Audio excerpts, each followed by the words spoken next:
Hindi ka nagsimula ng walang dahilan.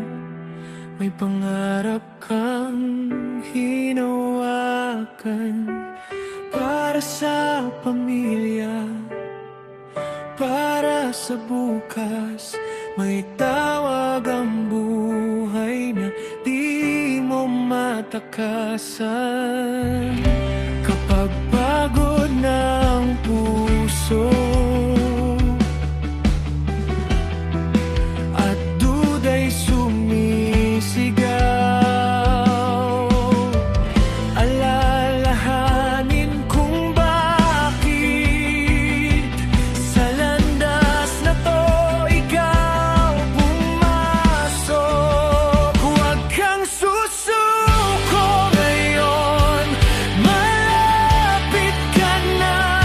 Isang abang pa, lakas mo'y hanapin pa.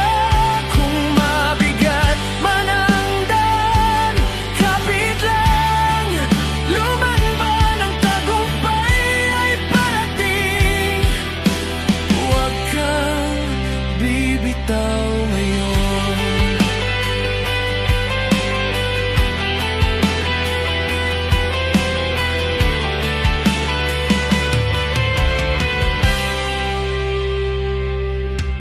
Lahat ng lider dumaan dito, lahat ng nagwagi na subo. Hindi sila tumigil sa pagod.